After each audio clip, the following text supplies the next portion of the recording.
back to ThNOT Live Thursday Night on Tour. I know it's been a bit since we've been able to do one of these. So I'm so excited to be back and to be doing ThNOT again.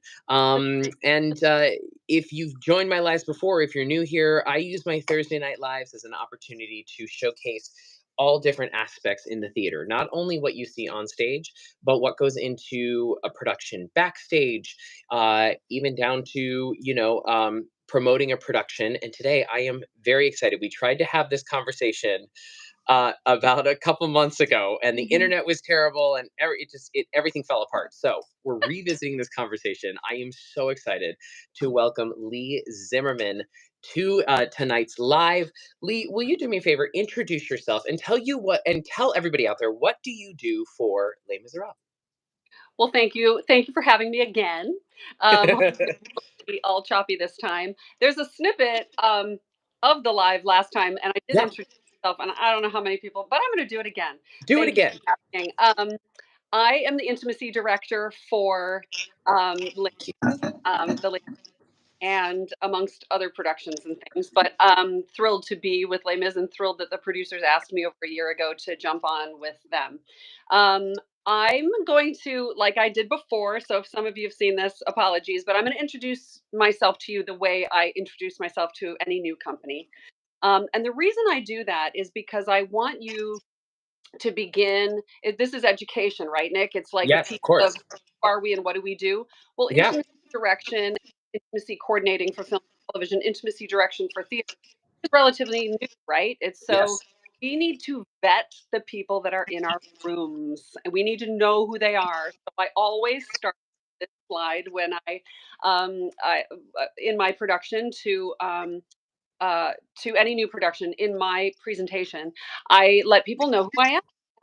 Anybody could Google me. That's not what it's about to give you my resume. It's vet people. So my name is Leigh Zimmerman. I'm an Olivier Award winning performer who's been in West End for over 30 actor, singer, dancer.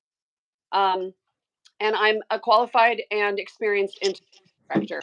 I am trained as a coordinator as well as film and television because I've spent a good share of my time in film and television as well. But I love bringing this work to our room in theater. Um, I have a passion for mental health for artists, and Mhm. that's developed over the years of my own need, watching other artists, being amongst other artists who need mental health support in our work. And I love that. And so I went back to school and I'm working on becoming a clinical mental health counselor. And so that means something to me because my particular population, us, it's artists, it's the Oh, community around artists, because people don't necessarily get what we do. Um, correct. right. So I have taught acting for musical theater for over 20 years. And the reason I bring that up is because in intimacy work, sometimes it's really important to create a container around our work, which is many through character work, that helps us deal with heightened content, heightened material of any kind that may be kind of crossing some boundaries for us. And for some actors, the way into that is through their character. It's really, getting really connected to their character. So that I bring that to the work. Um, I'm also an artistic mental health practitioner, and that is a new title. That just means that I'm certified to sort of assess the mental health in our rooms, in rehearsal rooms, and in performance, and notice when people might be dropping out of their work or need some extra Mhm. support. And that's a new, or again, a relatively new thing, but additional competencies required for that really plays into my mental health Of um, course. hopes to support mental health for artists. And I'm a mother and a wife and a fundraiser for the arts. So and I've lived and worked in the UK and the US, and just feel that there's so much for us to learn and do. So that's You wear so many hats, and this is what I think is so cool, is because you not only have that career as a performer, but then you also were like, what else can I do? And I think that it is so important, your work, because I will say is that one of the things that I love that Leigh does is when Leigh comes into our rehearsal space with us, she puts everybody at ease, right? You do. That's what you do. But then she also sets the parameters of how we're going to work, and it makes a safe space for not only for everybody in that room, and so that everybody can not only take the risks that they need to take, but they also know that they're going to be able to do it in a way that feels supported and a way that makes everybody in that room feel comfortable. Somebody already has asked, what scenes for Les Mis need an intimacy coordinator? So I'm going to let you answer that, because Yeah. there are a few. It's a great question. When it depends on why I'm hired. Sometimes there's an issue in a company. Sometimes there's a director who already knows that there's material that may need support. Hmm. Other times it's actors who ask for an intimacy director or coordinator. But in my situation, the producers of the show, Trinity Wheeler, they're particularly proactive for supporting the actors in Les Mis, and so I was thrilled to be asked to come on board. One, there had already been an intimacy director who worked with the company initially, and Hmm. what they did was they came in and they actually choreographed intimate scenes. So the docs, if people know the show well, the docs is where the ladies of the night are Yes. welcome, right? And Yep. so specific, very well done, dimly lit, beautifully staged choreography. Um, but also there is just heightened material, right? There's a lot of throwing venom at Fontaine. There's a lot of uh, sort of male dominance in some areas of the show, right? And Yeah. there's very forceful movement in our tracks in the show. And so um, it's physical, it's emotional, and when people are really dropping into their characters, they're doing that very believably. And so it's been my great pleasure to document. So one of the things we do in intimacy is we want to make it repeatable and we want to make it choreography, right? This is not up to interpretation during each show. We want to understand how we're coming at each other, how we will be touching each other, at what level, where our placement is. It's choreography, right? Hmm. And that needs to be repeatable. And that's what we do as actors. That's why we're good at it. We make it look Exactly. like every Exactly. hit our mark, we hit our notes, we say our lines, and we can do intimacy too. So Exactly. so documenting it really helps because it's not a he said, she said, or they said kind of thing. It is something that is documented. We, have it with the stage. I write it down with the stage manager. I get the consent of the actors that everybody agrees this is the stuff that we're doing. This is where I am Hmm. on stage during this time and who I'm interacting with and what I'm doing. You can imagine, for Cosette and Marius, for example, there is specific intimacy. There are 3 kisses, right? So we have that. But there's more in this show that is just charged, passionate movement and Yeah. interaction. And that can cross some boundaries sometimes for people. To know at what level we're coming at, what force we're coming at, what levels of touch we have. So it's great to just say it. It's just great to just speak it, agree on it. I'm not there to change anything, and if there's any issue for an actor that a boundary has been crossed in any way, many times the intimacy director is that third party Mm.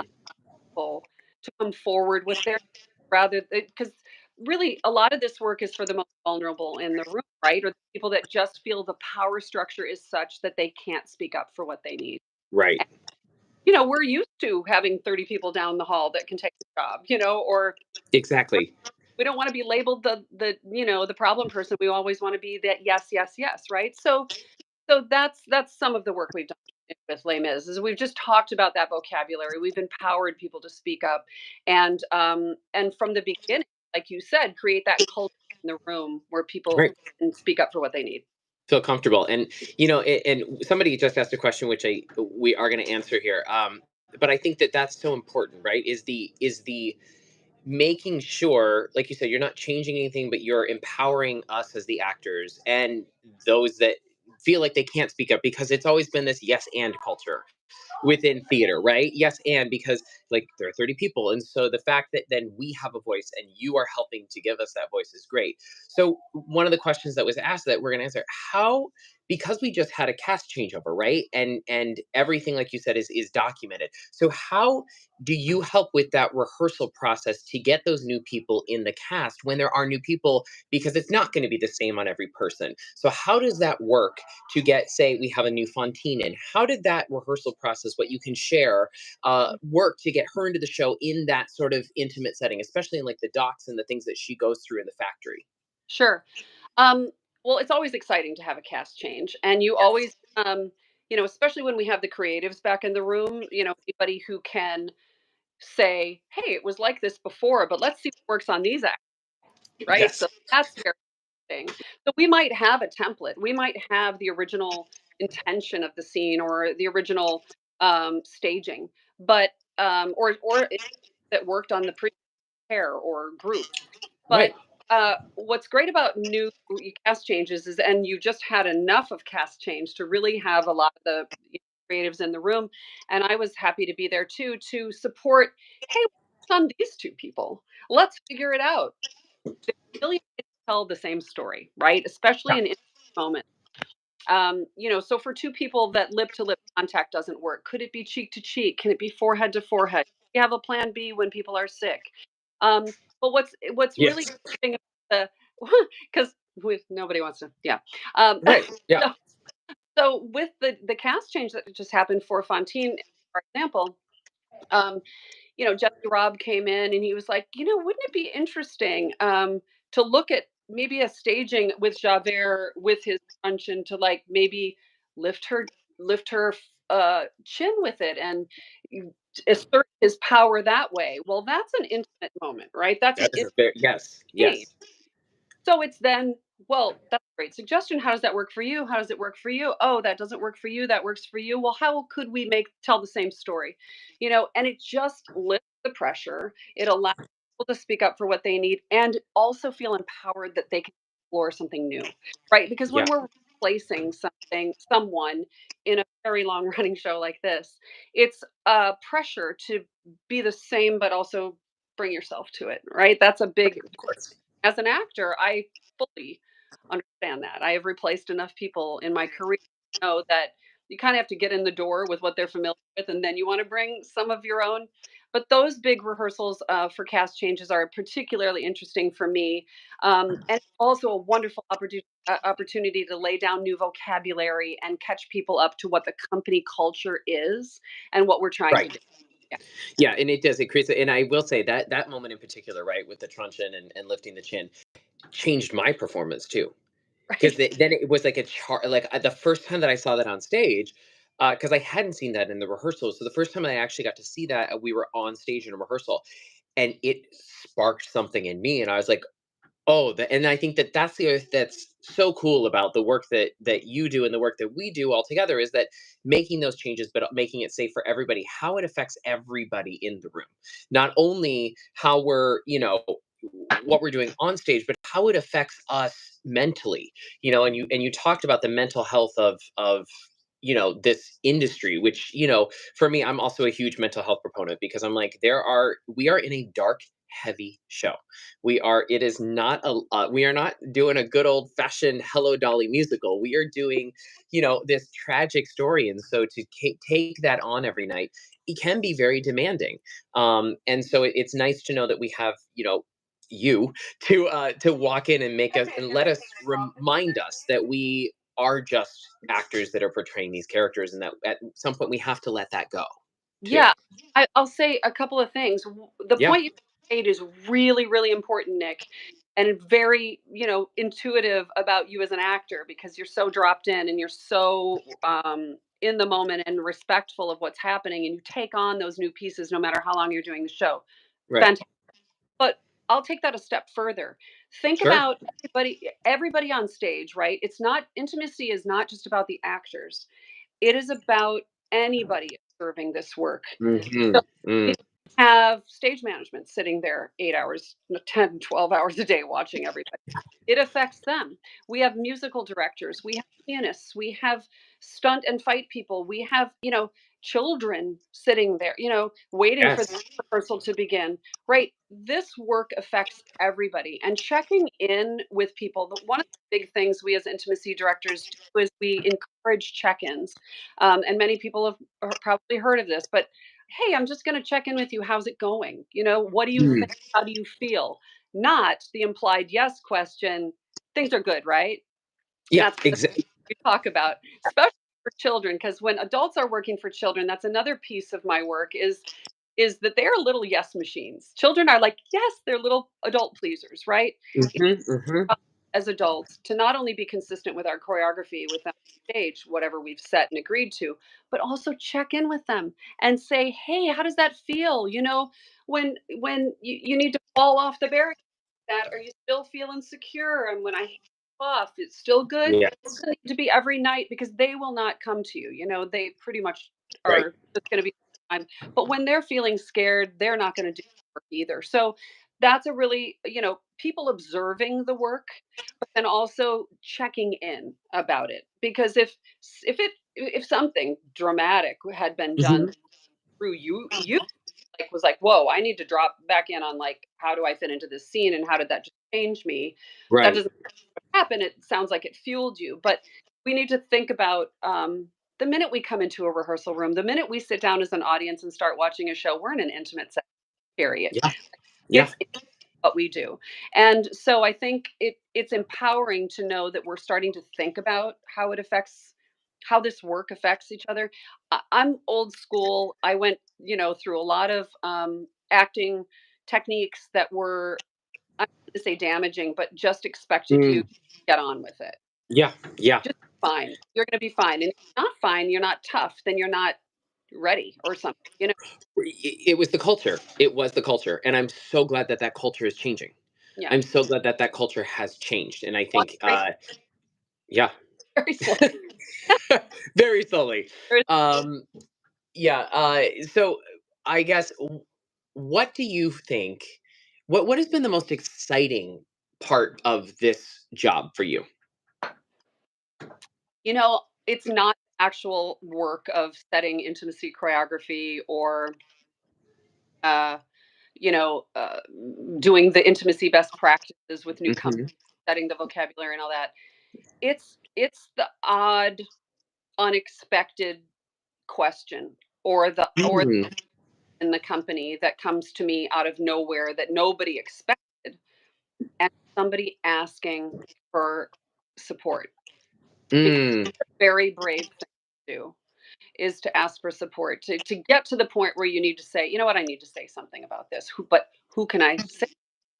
Um, we call that concern resolution pathway. I have a concern. I need a but what is my pathway? Who do I talk to about this? And Right.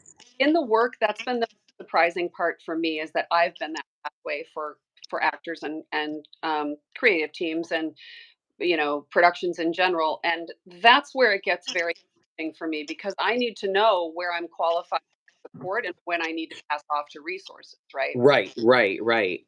But I mean, I think that and I can see why you are that person, right? Just your energy and the way that you walk in the room, it makes all of us feel comfortable that we can talk to you, and it isn't, it's it's different than feeling like we're talking to a management position. You know what I mean? And sometimes there is that power structure where you're afraid that you're going to say something, that person's going to say something to somebody else, and then all of a sudden you are blackballed or something like that, right? So I think this is so I have been obviously with the tour a very long time. I've been with the tour since 2017, and we didn't have an intimacy coordinator until 2022. And I am so glad that our company has brought you in and has brought that into as a resource for a company like this. That we travel, we're out on the road all the time, all together, and so to have you and to be that person that drops in and sees us and continues to support us from afar, and when you're here, it just makes us all happy. Here, honestly, because it's not the case everywhere. I will work with some really seasoned, experienced actors who are like, "What do you do?" They Yeah. I can sit down and start my intimacy best practices, introduction to everybody before I'm even working and I could just like, okay, that's going to be a challenge.